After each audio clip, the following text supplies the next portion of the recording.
ನಮಸ್ಕಾರ ಸ್ನೇಹಿತರೆ, ನಮ್ಮ ನಂಬಿಕೆಗೆ ಸ್ವಾಗತ ಸುಸ್ವಾಗತ. ಸ್ನೇಹಿತರೆ, 5 ಮಹಾಪುರುಷರು, ಒಬ್ಬ ಧರ್ಮರಾಜ, ಒಂದು ನಾಯಿ ಮತ್ತು ದೇವಲೋಕದತ್ತ ಸಾಗುವ ಕೊನೆಯ ದಾರಿ. ಹಿಮಾಲಯದ ಹಿಮ ಶಿಖರಗಳ ಮಧ್ಯೆ ಇಂದಿಗೂ ಒಂದು ಸ್ಥಳವಿದೆ. ಅಲ್ಲಿನ ಜನರು ಅದನ್ನು ಸ್ವರ್ಗದ ಮೆಟ್ಟಿಲು ಅಂತ ಕರೀತಾರೆ. ಇದೇ ದಾರಿಯಲ್ಲಿ ಪಾಂಡವರು ತಮ್ಮ ಕೊನೆಯ ಯಾತ್ರೆ ನಡೆಸಿದರೆಂದು ಹೇಳಲಾಗತ್ತೆ.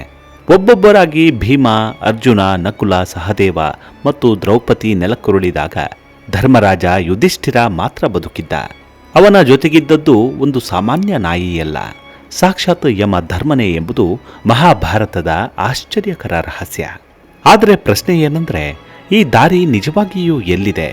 ಇಂದಿಗೂ ಆ ಪ್ರದೇಶದಲ್ಲಿ ಕೇಳಿಬರುವ ವಿಚಿತ್ರ ಶಬ್ದಗಳೇನು? ರಾತ್ರಿ ಹೊತ್ತಲ್ಲಿ ಯಾರಿಗೂ ಅಲ್ಲಿ ಉಳಿಯೋಕೆ ಯಾಕೆ ಧೈರ್ಯವಾಗೋದಿಲ್ಲ? ಸ್ವರ್ಗಕ್ಕೆ ಹೋಗುವ ಬಾಗಿಲು ಇನ್ನೂ ಅಲ್ಲಿ ಅಸ್ತಿತ್ವದಲ್ಲಿದೆಯಾ? ಸ್ಥಳೀಯರು ಹೇಳುವ ಜನಪದ ಕಥೆಗಳು, ಪುರಾಣಗಳು ಮತ್ತು ಭಕ್ತರ ಅನುಭವಗಳು ಏನು ಹೇಳ್ತವೆ? ಮಹಾಭಾರತದ ಅತ್ಯಂತ ರೋಚಕ, ನಿಗೂಢ ಮತ್ತು ಆಧ್ಯಾತ್ಮಿಕ ಅಧ್ಯಾಯವಾದ ಪಾಂಡವರ ಸ್ವರ್ಗಾರೋಹಣದ ರಹಸ್ಯ ಯಾತ್ರೆಯನ್ನು ಈ ಸಂಚಿಕೆಯಲ್ಲಿ ಹೇಳ್ತಾ ಹೋಗ್ತೀನಿ.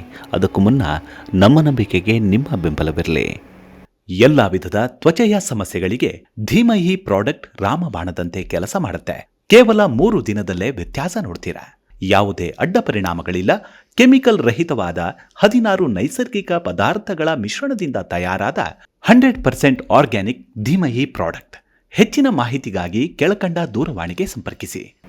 ಸ್ನೇಹಿತರೆ, ಮಹಾಭಾರತದ ಯುದ್ಧ ಮುಗಿದ ನಂತರ ಸುಮಾರು 36 ವರ್ಷಗಳ ಕಾಲ ಧರ್ಮರಾಜ ಯುಧಿಷ್ಠಿರನು ಹಸ್ತಿನಾಪುರವನ್ನು ಆಳಿದನೆಂದು ಮಹಾಭಾರತದ ಮಹಾಪ್ರಸ್ಥಾನಿಕ ಪರ್ವ ಮತ್ತು ಸ್ವರ್ಗಾರೋಹಿಣಿಕಾ ಪರ್ವಗಳಲ್ಲಿ ವಿವರಿಸಲಾಗಿದೆ.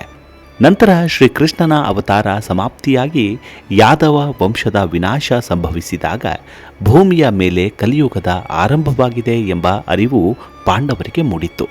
ಅದಾದ ನಂತರ ಯುಧಿಷ್ಠಿರನು ರಾಜ್ಯವನ್ನ ಪರೀಕ್ಷಿತನಿಗೆ ಒಪ್ಪಿಸಿ ದ್ರೌಪದಿ ಹಾಗೂ ತನ್ನ 4 ಸಹೋದರರೊಂದಿಗೆ ಲೋಕತ್ಯಾಗ ಮಾಡಿ ಉತ್ತರ ದಿಕ್ಕಿನತ್ತ ಮಹಾಪ್ರಸ್ಥಾನ ಆರಂಭಿಸಿದ. ಈ ಯಾತ್ರೆ ಕೇವಲ ದೇಹದ ಪ್ರಯಾಣವಲ್ಲ, ಇದು ಮೋಕ್ಷದತ್ತ ಸಾಗುವ ಧರ್ಮಯಾತ್ರೆ ಎಂದು ಮಹಾಭಾರತದಲ್ಲಿ ವರ್ಣಿಸಲಾಗಿದೆ. ಪುರಾಣಗಳ ಪ್ರಕಾರ ಪಾಂಡವರ ಕೊನೆಯ ಯಾತ್ರೆ ಇಂದಿನ ಉತ್ತರಾಖಂಡ ರಾಜ್ಯದ ಬದರಿನಾಥದ ಉತ್ತರ ಭಾಗದ ಹಿಮಾಲಯ ಪ್ರದೇಶದಲ್ಲಿ ನಡೆದಿದೆ ಎಂದು ನಂಬಲಾಗಿದೆ. ವಿಶೇಷವಾಗಿ ಮಾನ ಗ್ರಾಮ ಭಾರತದ ಕೊನೆಯ ಗ್ರಾಮವೆಂದು ಪ್ರಸಿದ್ಧಿ ಪಡೆದಿದೆ. ಬಿಂಪುಲ್ ಅಂದರೆ ಭೀಮನೆ ಬಂಡೆಯನ್ನ ಇಟ್ಟು ಸೇತುವೆ ನಿರ್ಮಿಸಿದನೆಂದು ಸ್ಥಳೀಯರ ನಂಬಿಕೆ. ಇನ್ನು ಮತ್ತೊಂದು ಸತೋಪಂಥ ತಾಳ್, ಇದು ದೇವತೆಗಳ ತೀರ್ಥವೆಂದು ಪರಿಗಣಿಸಲ್ಪಡುವ ಸರೋವರ. ನಂತರದ್ದು ಸ್ವರ್ಗಾರೋಹಿಣಿ ಮಾರ್ಗ, ಯುಧಿಷ್ಠಿರನು ಸ್ವರ್ಗದತ್ತ ಸಾಗಿದನೆಂದು ನಂಬುವ ಪರ್ವತ ಮಾರ್ಗ. ಹೀಗೆ ಅನೇಕ ಯಾತ್ರಿಕರು ಹಾಗೂ ಸಾಧುಗಳು ಇದೇ ಮಾರ್ಗವನ್ನ ಪಾಂಡವರ ಮಹಾಪ್ರಸ್ಥಾನದ ಸ್ಮಾರಕವಾಗಿ ಗೌರವಿಸುತ್ತಾರೆ. ಸತೋಪಂಥ ಎಂಬ ಪದವನ್ನ ಸಂಸ್ಕೃತದ ಸತ್ ಮತ್ತು ಪಂಥ ಎಂಬ ಪದಗಳಿಂದ ವ್ಯಾಖ್ಯಾನಿಸಲಾಗತ್ತೆ, ಅಂದರೆ ಸತ್ಯದ ಮಾರ್ಗ ಎಂದು. ಸ್ಥಳೀಯ ನಂಬಿಕೆಯ ಪ್ರಕಾರ ಪ್ರತಿಯೊಂದು ಏಕಾದಶಿಯಂದು ಬ್ರಹ್ಮ, ವಿಷ್ಣು ಮತ್ತು ಮಹೇಶ್ವರರು ಈ ಸರೋವರಕ್ಕೆ ಆಗಮಿಸಿ ಸ್ನಾನ ಮಾಡುತ್ತಾರಂತೆ. ಸರೋವರದ ನೀರು ಸಾಮಾನ್ಯ ಸರೋವರದ ನೀರಿನಂತಿಲ್ಲ, ಅದು ದೈವಿಕ ಶಕ್ತಿಯನ್ನು ಹೊಂದಿದೆ ಎಂದು ಭಕ್ತರು ನಂಬ್ತಾರೆ. ಅನೇಕ ಸಾಧುಗಳು ಇಲ್ಲಿ ದೀರ್ಘಕಾಲ ತಪಸ್ಸು ಮಾಡಿದ್ದಾರೆ ಎಂಬ ನಂಬಿಕೆ ಇದೆ. ಮಹಾಭಾರತದಲ್ಲಿ ವಿವರಿಸಲ್ಪಟ್ಟಂತೆ ಪಾಂಡವರು ಹಿಮಾಲಯದತ್ತ ಸಾಗುವಾಗ ಮೊದಲು ದ್ರೌಪದಿ ಬಿದ್ಲು, ನಂತರ ಸಹದೇವ, ನಂತರ ನಕುಲ, ನಂತರ ಅರ್ಜುನ, ನಂತರ ಭೀಮ, ಕೊನೆಯಲ್ಲಿ ಯುಧಿಷ್ಠಿರ ಮಾತ್ರ ಬದುಕಿದ್ದ. ಹೀಗೆ ಪ್ರತಿಯೊಬ್ಬರೂ ತಮ್ಮ ಜೀವನದ ಸೂಕ್ಷ್ಮ ದೋಷಗಳ ಫಲವಾಗಿ ದಾರಿಯಲ್ಲೇ ಕುಸಿದು ಬಿದ್ರು ಎಂಬುದನ್ನು ಯುಧಿಷ್ಠಿರನು ವಿವರಿಸ್ತಾನೆ. ದ್ರೌಪದಿ ಅರ್ಜುನನ ಮೇಲಿನ ಅತಿಯಾದ ಪ್ರೀತಿಯಿಂದ, ಸಹದೇವ ತನ್ನ ಜ್ಞಾನದ ಬಗ್ಗೆ ಅಹಂಕಾರದಿಂದ, ನಕುಲ ತನ್ನ ಸೌಂದರ್ಯದ ಬಗ್ಗೆ ಗರ್ವದಿಂದ, ಅರ್ಜುನ ತನ್ನ ಪರಾಕ್ರಮದ ಬಗ್ಗೆ ಹೆಮ್ಮೆಯಿಂದ, ಭೀಮ ಬಲ ಮತ್ತು ಭೋಜನದ ಮೇಲಿನ ಅತಿಯಾದ ಆಸಕ್ತಿಯಿಂದ. ಆದರೆ ಧರ್ಮರಾಜ ಮಾತ್ರ ಧರ್ಮವನ್ನು ಬಿಟ್ಟಿರಲಿಲ್ಲ. ಯುಧಿಷ್ಠಿರನೊಂದಿಗೆ ಕೊನೆಯವರೆಗೂ ಬಂದ ನಾಯಿ ಸಾಮಾನ್ಯ ಪ್ರಾಣಿಯಾಗಿರಲಿಲ್ಲ. ಸ್ವರ್ಗದ ಬಾಗಿಲಲ್ಲಿ ದೇವೇಂದ್ರನು ನಾಯಿಯನ್ನ ಬಿಟ್ಟು ಬಾ ಎಂದಾಗ ಯುಧಿಷ್ಠಿರನು ತನ್ನೊಂದಿಗೆ ಬಂದ ಜೀವಿಯನ್ನ ಕೈಬಿಡಲು ನಿರಾಕರಿಸಿದ. ಆ ಕ್ಷಣದಲ್ಲಿ ಆ ನಾಯಿ ಯಮ ಧರ್ಮನಾಗಿ ತನ್ನ ಮೂಲ ರೂಪದಲ್ಲಿ ಕಾಣಿಸಿಕೊಳ್ತು. ಇದು ಮಹಾಭಾರತದ ಅತ್ಯಂತ ಗಂಭೀರವಾದ ಧರ್ಮ ಪಾಠಗಳಲ್ಲಿ ಒಂದಾಗಿದೆ.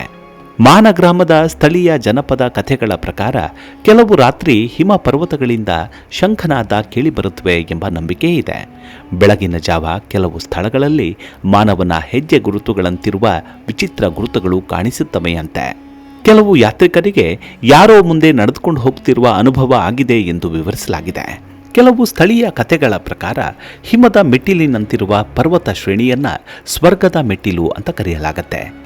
ಸೂರ್ಯೋದಯದ ಸಮಯದಲ್ಲಿ ಆ ಭಾಗದ ಮೇಲೆ ಬೀಳುವ ಬೆಳಕು ಚಿನ್ನದ ಮೆಟ್ಟಿಲಿನಂತೆ ಕಾಣುವುದರಿಂದ ಈ ನಂಬಿಕೆ ಬಲಗೊಂಡಿದೆ ಎನ್ನಲಾಗತ್ತೆ. ಈ ಪ್ರದೇಶಕ್ಕೆ ಸಂಬಂಧಿಸಿದ ಕೆಲವು ಪ್ರಸಿದ್ಧ ನಂಬಿಕೆಗಳು ಪ್ರಚಲಿತದಲ್ಲಿವೆ. ಅದೇನೆಂದರೆ ಅಚಾನಕ್ ಹವಾಮಾನ ಬದಲಾವಣೆಯಾಗೋದು.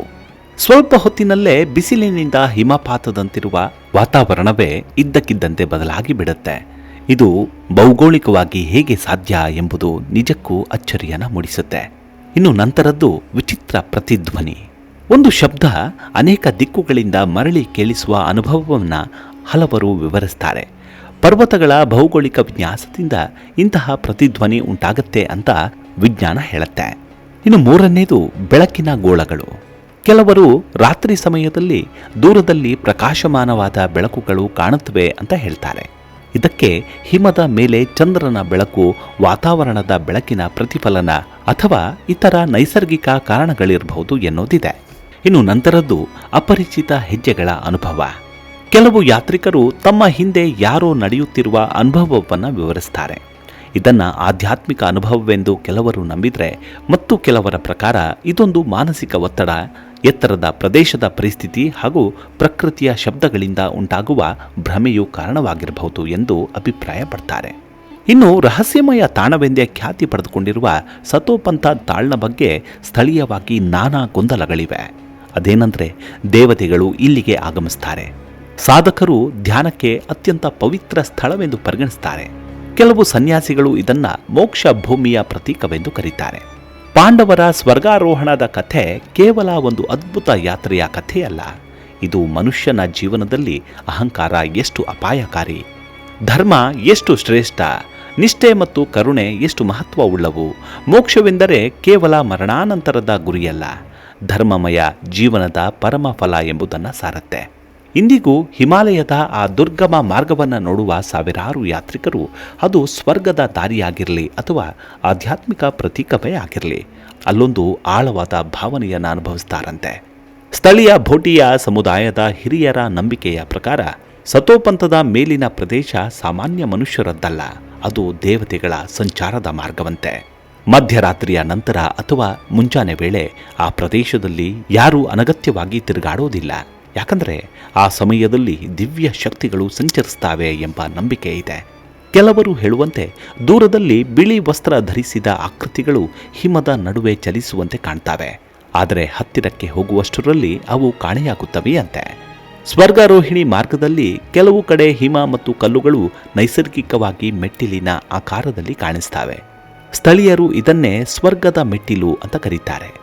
ಜನಪದ ಕಥೆಯ ಪ್ರಕಾರ ಯುಧಿಷ್ಠಿರನು ಇದೇ ಮೆಟ್ಟಿಲುಗಳನ್ನು ಏರಿ ದೇವೇಂದ್ರನ ರಥವನ್ನು ತಲುಪಿದನಂತೆ.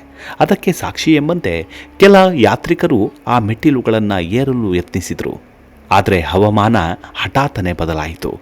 ಆ ಕೂಡಲೇ ಹಿಂದಿರುಗಬೇಕಾಯಿತು ಎಂದು ಹೇಳ್ತಾರೆ. ಇದನ್ನ ದೇವರ ಅನುಮತಿ ಇಲ್ಲದೆ ಮುಂದೆ ಹೋಗಲು ಸಾಧ್ಯವಿಲ್ಲ ಎಂದೇ ಸ್ಥಳೀಯರು ಪರಿಗಣಿಸ್ತಾರೆ. ಕೆಲ ಸಾಧುಗಳು ಮತ್ತು ಯಾತ್ರಿಕರ ಪ್ರಕಾರ ಅಮಾವಾಸ್ಯೆ ಅಥವಾ ಹುಣ್ಣಿಮೆ ರಾತ್ರಿಗಳಲ್ಲಿ